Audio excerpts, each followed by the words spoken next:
I believe that the first sin was the deception of believing that you are not enough and not like God as you are.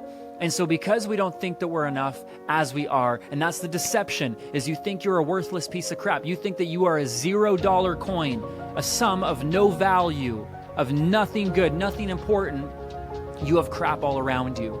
And now, because it's been ruminating and marinating for our whole life in this way, when we get pulled out, we have a hard time believing it because we still smell like the environment that we came from. We still smell like the abuse, the trauma, the neglect, the abandonment, the betrayal, the disappointment that we came from. But what I want you to see in this moment is none of that's actually had anything to do with your worth and your value. You like this, you like being daddy's arms with microphones now. You like being a worker. You're made for the camera. Both my boys are. Hey, this video you are about to watch is a part of a series where I show you how to quit porn the right way. So do yourself a favor, binge on all of this content, all the videos that you possibly can, because who knows, maybe if the value and the trust is built together over this journey, you'll want to jump into a community that I call Fit for Family. Or maybe you think these videos suck, and that's also fair too. But nonetheless, there's only one way for us to find out. So enough of me, let's get back to serving you and let's get back to the video.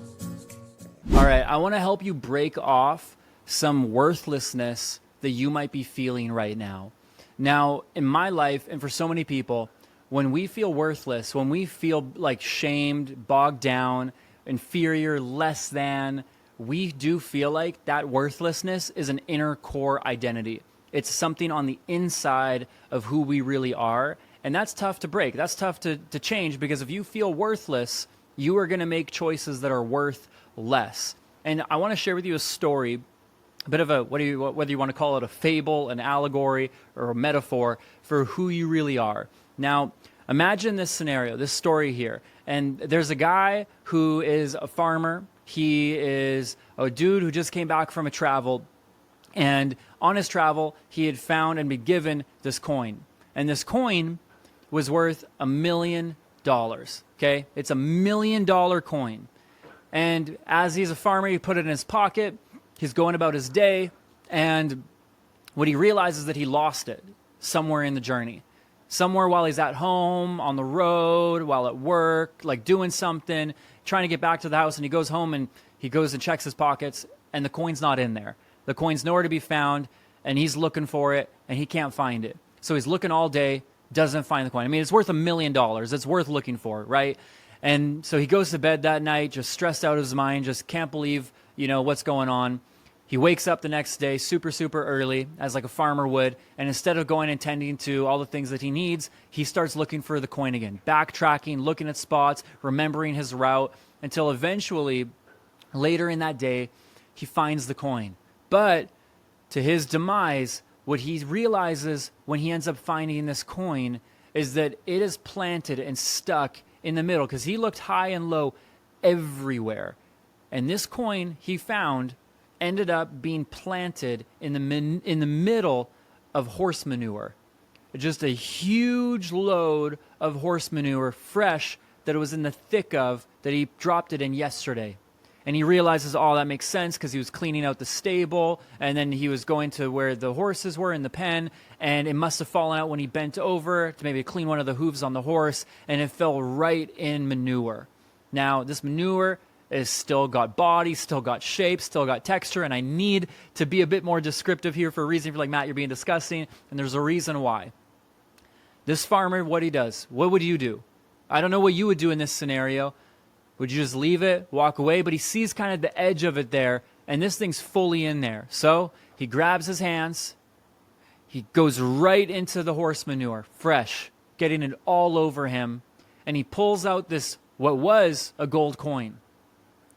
And he looks at it, doesn't even think twice, has not even a consideration about the amount of crap that is now all over his hands and himself. And he goes to the sink, and he washes it off, washes his hands, washes the coin, sees it's gold, as shiny as new, and he puts some soap on it, and then he brings it inside, and he puts it on display. And he's got his gold coin. He found his $1 million coin. And this right here, this story, is a bit of an allegory, if you will, for who you and I are. Most people don't realize that they are a gold coin that has great worth and great intrinsic value from the beginning. Sin clouded it. Sin covered it. Sin decided that we needed to be covered with fig leaves, that we needed to be wrapped up, that we couldn't be really seen as we are. And most of us have been spending our entire life covering ourselves up. And when we struggle with this idea of worthlessness, I suck, I'm no good, it's because we see the manure. We see the crap, we see the dung, we see the poop, we even smell the smells. And what very few of us realize is that there is a gold coin within us, a true self, an authentic self with great worth, great value, great intrinsic worth given to us by God. And see, a lot of us have been so lost because we just have more and more manure added around us. But I want to ask you a question right now. So I want you to see and begin to separate the low self-worth, the worthlessness that you perceive with who you really are.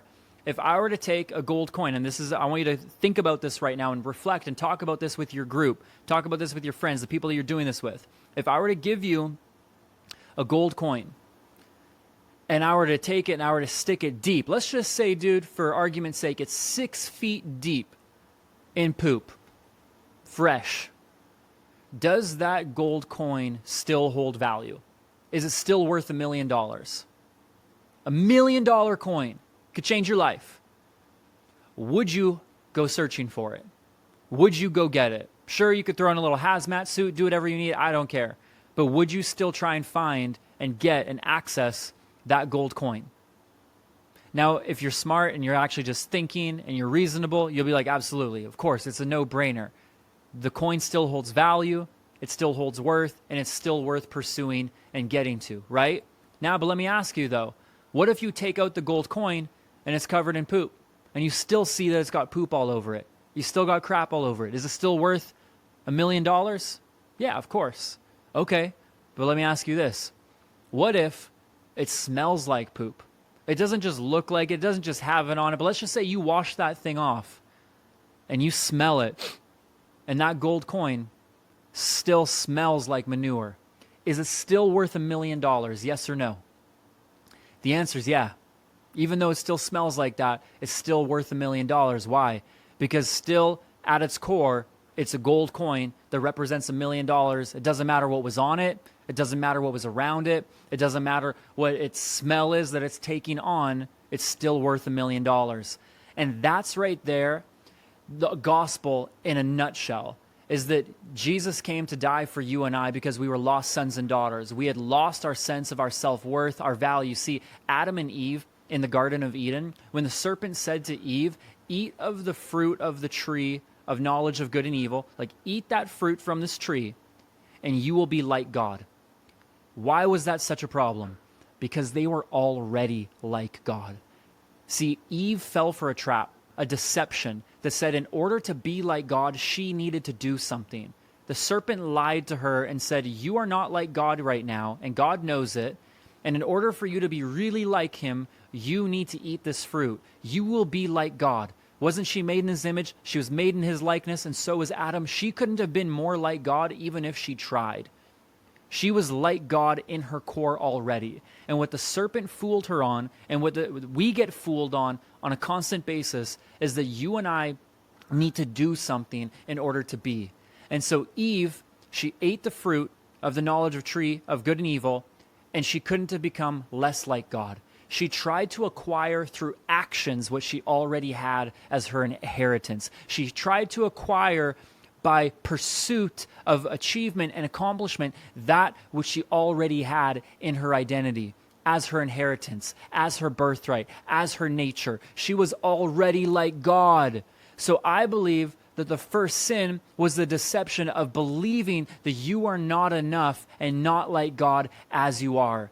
And so because we don't think that we're enough as we are, and that's the deception, is you think you're a worthless piece of crap. You think that you are a $0 coin, a sum of no value, of nothing good, nothing important. You have crap all around you. And now, because it's been ruminating and marinating for our whole life in this way. When we get pulled out, we have a hard time believing it because we still smell like the environment that we came from. We still smell like the abuse, the trauma, the neglect, the abandonment, the betrayal, the disappointment that we came from. But what I want you to see in this moment is none of that's actually had anything to do with your worth and your value. None of that has anything to do with who you really are. See, the devil sees you as a threat. He sees an issue with you. And anytime he attacks you in your life, it's not because of your past, it's because of your future. He always tries to punish, end, and destroy people, not because of what they did back then, but because of where they were going. The serpent had nothing on Eve from her past. He had nothing on Eve and Adam about what they had done bad, what they had done wrong. It was all contingent upon what they were called to do, to be fruitful, multiply, and increase the borders of the kingdom. And he said, the serpent thought, I see that destiny on their life, so I need to trip them up. When you see Moses and Pharaoh's trying to kill all these babies, it's not because these babies had sinned and these babies were bad. It's about the baby's destiny. It's about where the baby was going. It's about the liberation of who Moses was becoming. When you see Jesus, when he was a baby and King Herod wanted to kill all the babies surrounding him too, it had nothing to do with any of the kids' past, any of the babies' past, and what they had done, any mistakes they had made. It was all to do with where they were headed and where they were going. And so the devil's thinking that if I can just cover these children of God in manure, cover you in crap, you in shame, you in self-degradation, you in self-pity, you being a victim, you just saying you're abandoned, you just saying you're betrayed, over and over and over again, and I can get you in 6 feet of crap, you will forget about the value of the millions that you possess of the Spirit of God within you, so that you will be ineffective in the world. That money is used as a tool by God to transform lives, and you are used as a tool to transform lives, to know God, be like God, have communion with God, and be the light of the world. And what the devil is saying is, if I can get them and convince them that they are just crap, that they are a worthless coin, that they have no value, that they suck, that they're terrible, that they're bad, that they're just shameful inherently, then they will never be activated to walk out who they really are in the world. They will just sit and poop. They will make choices that are crappy. They'll feel like crap. They'll eat like crap. They'll think like crap. They'll act like crap. They'll still worship me. They'll still worship God with 2 hands up on Sunday. But man, when the rubber meets the road and they get out of those 4 walls, they won't be living like it. And that is the biggest trap right there, is that the devil will cause you to think that because of the environment you grew up in, because of maybe what you still smell like, that you are that. And that right there is the great deception of human history, of the foundation of life, is that we have fallen for a trick that says we need to do in order to be. So we hustle, we grind, we try, we promote, we do all these things to try to push ourselves and better ourselves in order to be enough. We build companies. We are athletes. I'm not saying every single person does this, but a large, overwhelming majority of people will do the thing in order to then one day be. And that's not the way it's meant to work. Is we are meant to know that we are who we are now. We're not a human doing, we're a human being, and out of our being we do. We don't do to be. We don't do to have value, to be accepted, to be loved. Some people think that they will be lovable, that they will be worthy, and they will be enough when they quit porn. But God's saying you won't quit porn until you know that you're worthy, until you know you're enough, until you know that you hold intrinsic worth, beauty, and value just as you are, separate from any level of accomplishment or achievement or success or whatever the thing you think you need to do in order to be loved. This right here, this value, this story, this idea is something that has really impacted my life, to know when I'm going through things and I feel like I'm reminded to shame myself and hate myself, I got to remember, and you need to remember, that you're that gold coin. You are a lost son, you are a lost daughter. And that's why we covered up with fig leaves, is because we lost our perceived sense of value. It's not that you ever lost your worth, not once. The only thing that you have lost is your perception of your worth, is your perception of your value. Jesus didn't come back to finally give us value. We always had it. But what we didn't have is our perception, our view of it. our understanding of it, our surrender to it. And that's why he came, to show us not just who he is and what he's like, but to show us who we really are and what we're really like. I'd love to know how this story encourages you, what it challenges within you, what it stirs up and promotes within you. Have a dialogue with your friends, share about it. I want to know. I want to know what this does for your heart, not just your brain and your head, but really your soul with God, and how that causes you to see him differently, maybe fall more in love with him and see a beautiful God who's been in pursuit of you seeing your worth and your value because you are made in his image and no one else's. I hope this serves you. I hope it gives you an opportunity to connect with God on an even deeper level and being in awareness and understanding of who he's made you to be. I love you so much. I believe in you. You got what it takes to keep growing and recognizing that this whole journey, this whole program is curated and created, not so that one day you'll have worth and value, but so you could always recognize and see the worth, the value, the importance, the significance that you've always held to God because you are his son, you are his daughter, in whom he is well pleased. I love you tons, and I'll catch you in the next one. Hey, real quick, if you like that video that you just saw, or if you want to see even better videos than this in a series that I made called Annihilate Porn to help guys or girls like you quit porn, you can subscribe, hit the notification bell so you don't forget any alerts, comment, like, all that jazz, and more importantly, check out the next video that's going to take you even further on the journey from where you are to where you want to be. I love you tons. I'll catch you in the next one.